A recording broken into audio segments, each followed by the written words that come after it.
Well, welcome to the Great British Woodshop.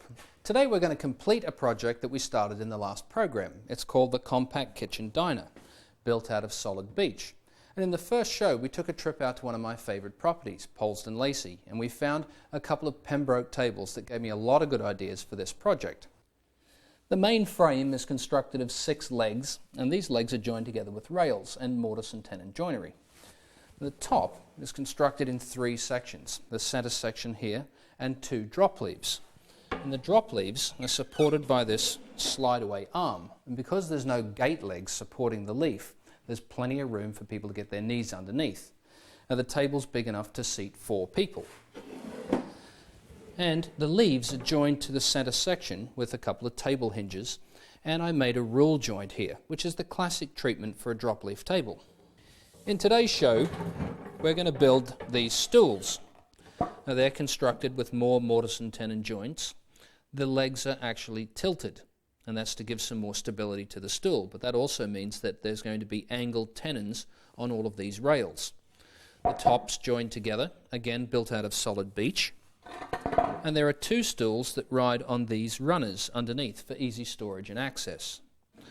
We're also going to build a couple of drawers, and the drawers are constructed with dovetail joints on the front, and it has 2 grooves down either side, or a single groove down either side, that slide on some drawer runners in the inside of the frame. And I'll add some wheels and we'll finish this project today. But first, let's build a couple of these. Well, as I said before, the legs on the stool are tilted for stability, and the angle they're tilted at is 2 degrees. Not only are they tilted in this direction, they're also tilted in that direction, which means compound angles. And I'll cut these angles at the compound miter saw.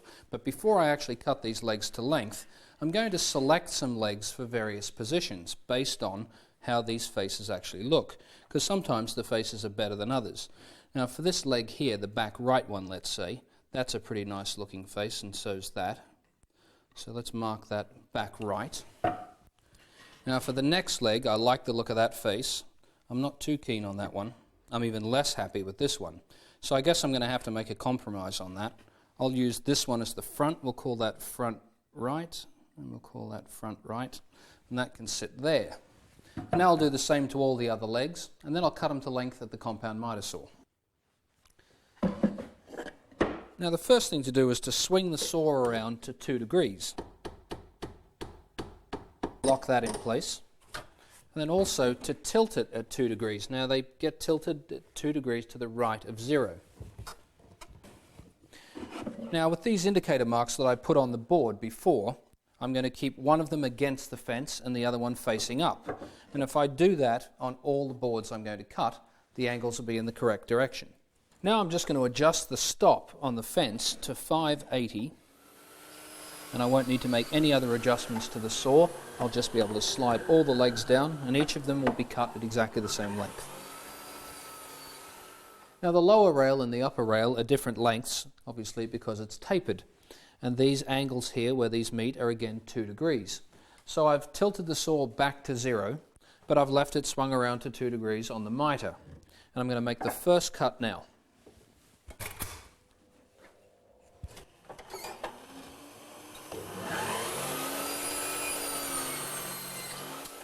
The length of the lower rails is 247, but I've set my fence to 347 because the gauge actually starts on my fence at 300. And I'm just using a little gauge block here that's 100 mil long, and I'll use this as my reference stop. And I can slide the piece down, flip it over, and we'll make the second cut, and that'll keep both the angles tapered towards the top of the rail. Now as you can see, the rail is longer than the opening by 10 mil on both ends, and that's to accommodate these angled tenons. Now to cut the angled tenons, I'm going to use my mortise and tenon jig, but the first part of the process in setting the jig up is to mark a centre line down this board. Now the board is 19 mil thick, so I'm going to put a mark at 9.5 mil on both ends, and then just join those up with a straight line. Now the jig can cut angled tenons from everything from -10 degrees all the way through to 45, and our angle is going to be at 2 degrees. And I can set that on the guide at the bottom But I'm not going to rely just on that. I'm also going to slide the stock up through the top of the jig. And I've got a straight edge that I'm just going to put against the plate. And I'll just adjust the fence until it's perfectly aligned. And then I'll lock it in place, and it should be completely accurate. Now the next step in the process is to set this top plate, and I'm going to use that pencil line that I drew before. Now I'm going to slide this up and set my setup bar just underneath. Set the height, lock that in place with the clamp. And the next thing I want to do is to adjust this top plate. And to do that, I'm going to use the setup bar, sit it on top, and then just move it backwards and forwards until the setup bar is directly over the top of that line.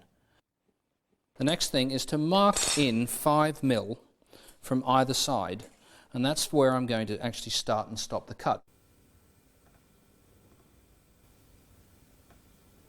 And I'll use the indicator lines that are on this setup bar. You'll see here that there's a 12 marked, and that's what I've chosen as my width of tenon for this particular joint. And there's a line that comes up to the top of the bar, and there's a 12 on this side, and that line comes up, and these will be the 2 reference lines that I'll put against those pencil lines. I'll slide the plate over until the 12 mil lines up over the pencil line, and lock the left hand plate in place, and then on the same on the right hand side, I'll slide that 12 over and then lock that in place. Now the jig's set up now to cut. The only other thing I need to do is to install a bush in the bottom of the router, and that information is also stored here on the setup bar. You can read across here for a 12 mil tenon width. The tenon bush I need is a 26 mil. Now I've installed a 26 mil bush in the router, and I've set the depth of the bit so it'll cut a 10 mil deep tenon, and now we can go ahead and cut them. With the tenons cut on all the rails, I'm going to mark out for the mortises and the legs next. Now to do that, I want to arrange these boards. Back right will be this one. So I'm going to mark where the mortises actually are.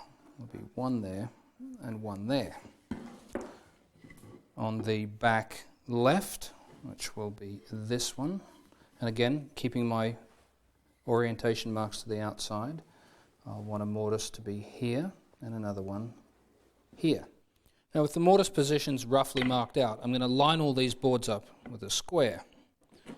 And I'm just lining up all the high points. Now you can just see that 2-degree angle just at the top there.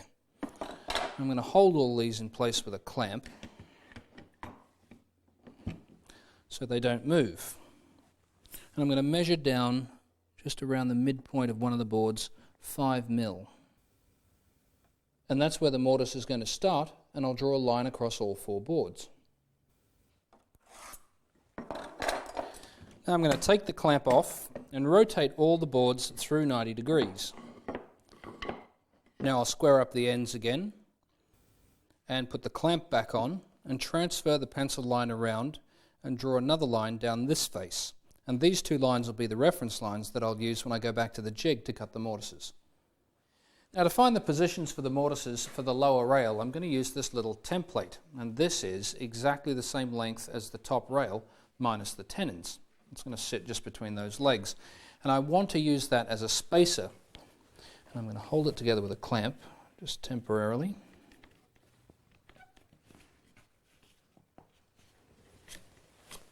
And then I'm going to take one of the rails and just drop it onto the legs, and I'm going to slide it up until it's just touching evenly either side. And now I'll put a line where the top of the rail is against the leg, and I'm going to measure down 5 mil from that mark and put another line.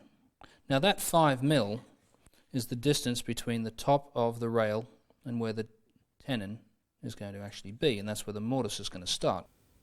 The distance between the bottom of the leg and the mark where the mortise is going to start is 287, and I'll transfer that measurement across to all the other legs. The only other line I needed to make was a center line on the leg. That's because the leg is wider than the rails, and I needed to center the leg in the opening of the jig. I also used the setup bar and slid the stock in until our pencil line, where the mortise will start, lined up with the 12 mil indicator mark on the setup bar.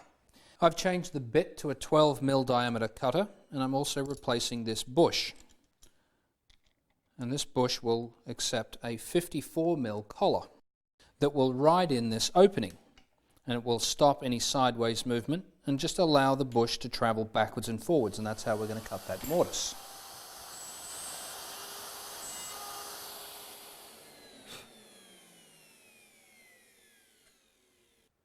Well, here are all the pieces for the leg assembly for the stool, and the two mortises cut in the leg actually meet. You can see that there's a gap even between those two mortises, and that's where the tenons are going to end up joining. And so what I'll need to do is to chamfer the inside edge of both tenons so that they'll have some clearance as they go into the leg. And I'm just going to do that with my block plane and just put a little chamfer on either side. Now the next thing I want to do is to soften the outside edge of the legs and the top and bottom edge of both the rails. And I'm going to do that at the router table with a 9.5mm radius rounding over bit. The stools get glued up in a two-stage operation. That way the clamps can just sit on the table flat and I don't have to have multiple clamps going all over the place. And during the break I'll finish this part of the glue up, and when we come back I'll start working on the top for the stools.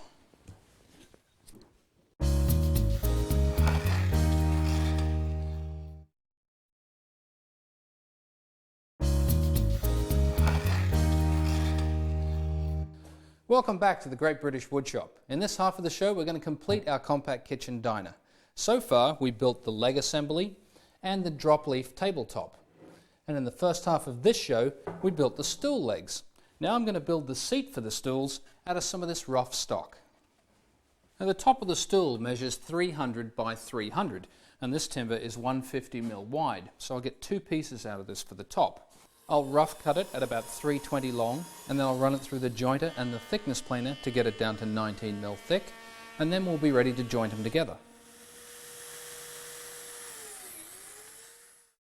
And we're using number 20 biscuits in here. Now I'll leave these in the clamps to dry, and I'll start working on the drawers next. I've milled up all the pieces for the drawer, and I've marked the drawer sides with a left and a right. That's just to help me orient these boards as I put them into the dovetailing jig, because I want the drawer sides to be facing away from me.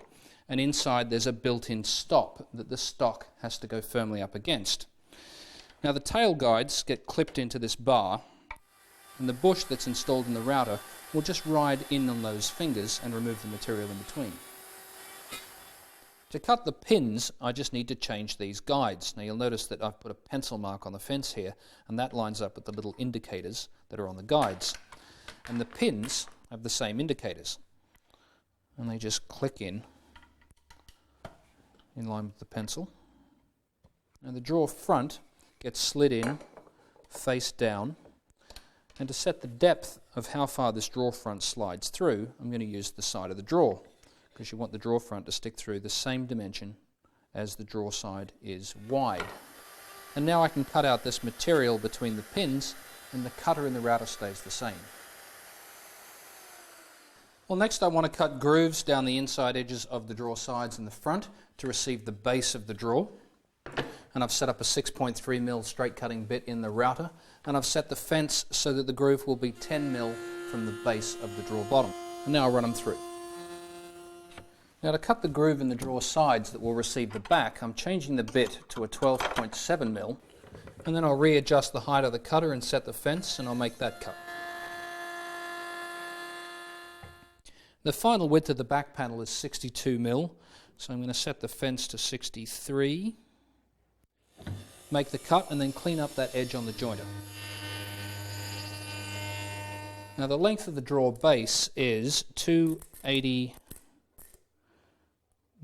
plus 6mm for the groove, which is 287, and the width is 294. So I'll set the fence to 294, and now I'll cut it to width.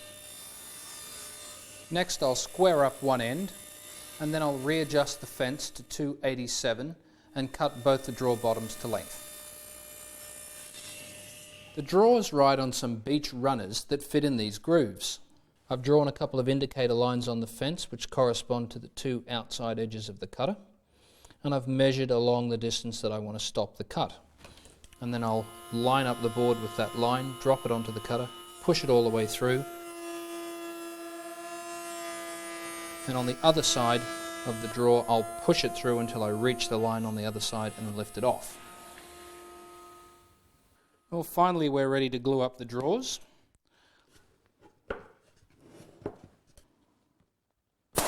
Next the base goes in.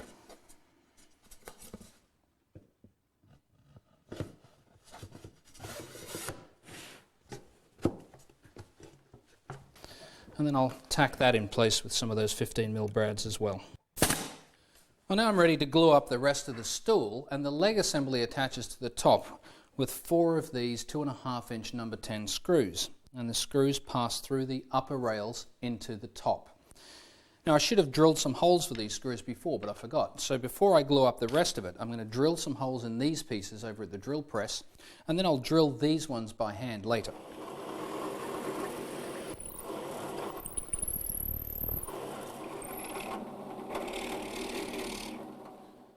I've got some glue on the tenons and in the mortises.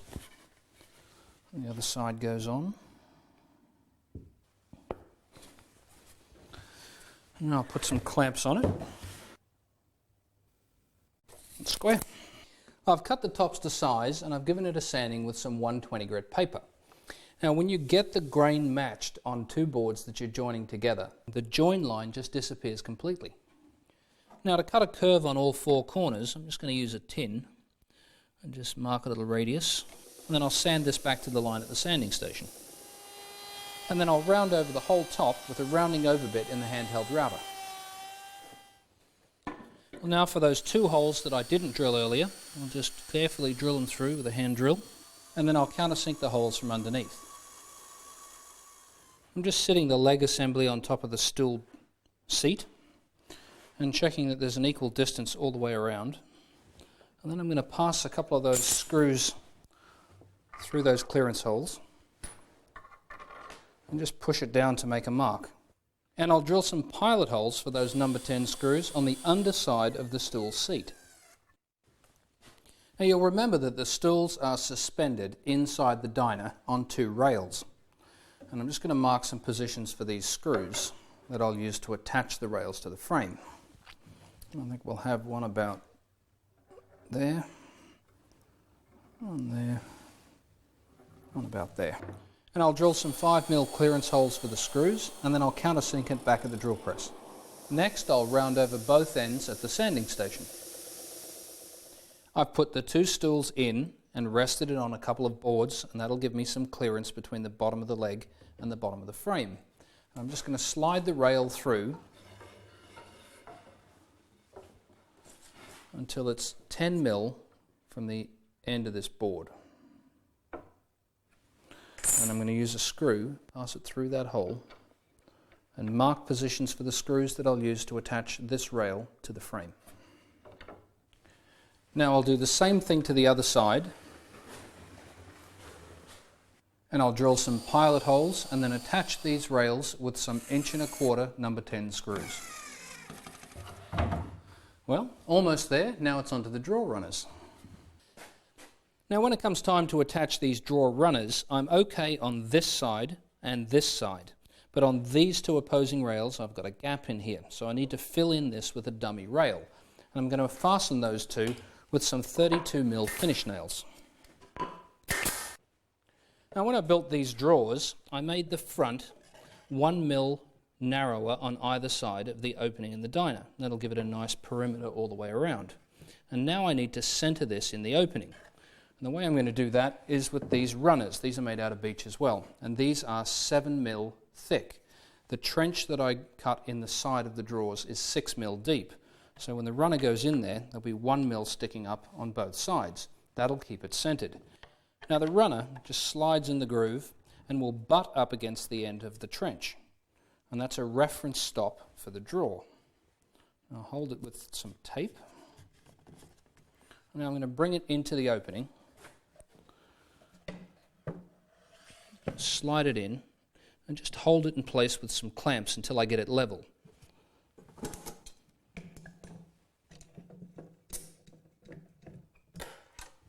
Now once I've got that flush with the front of the legs, and I've got a 1mm gap across the top, I'm going to fasten the back of those little runners with a few brads, just 2 to start with. Now I'll remove the clamps and then slide the drawer out, removing the tape, and then I'll check to make sure that the drawer runners are level, and then I'll fasten it with some brads. Now the leaf support arms pivot on these pins, and as this swings up and slides back in here, I don't want this to be able to move around. I want it to be able to slide against something solid. So I'm going to add a couple of filler strips that are 10mm thick, and they just sit between these 2 legs, and that'll provide some guidance for the pin, and that gets held in place with some brads as well. Now the pin on the pivot rail goes into the side of the leaf support arm, and the pin in the leg goes in the other side.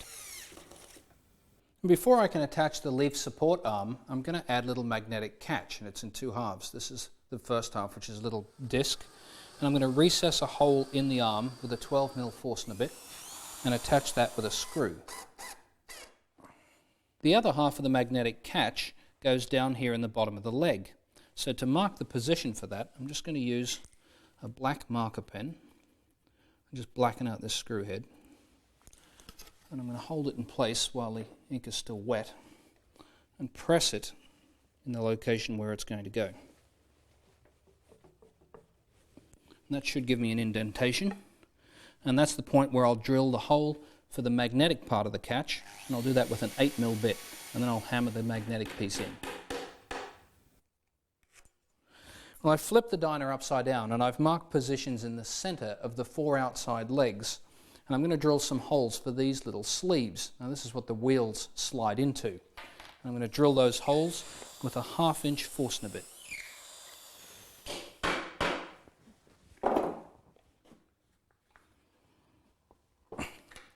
Well, I'll put the rest of these wheels on, and then I'll see you in the finish shop. Now, the finish I've chosen for this project is a water-based satin varnish. I'll just apply it with a brush, and I'll give it 2 coats with a light sanding between each coat, and then I'll switch on my airborne dust extractor just to make sure any airborne particles don't land on the surface of the project while it's drying. When everything's dry, I'll attach the top with 4 screws through the rails. Well, I felt for sure I'd get somebody to join me for a romantic dinner for 2 in the woodshop, but so far no takers. I'm David Free, this is the Great British Woodshop. We'll see you soon.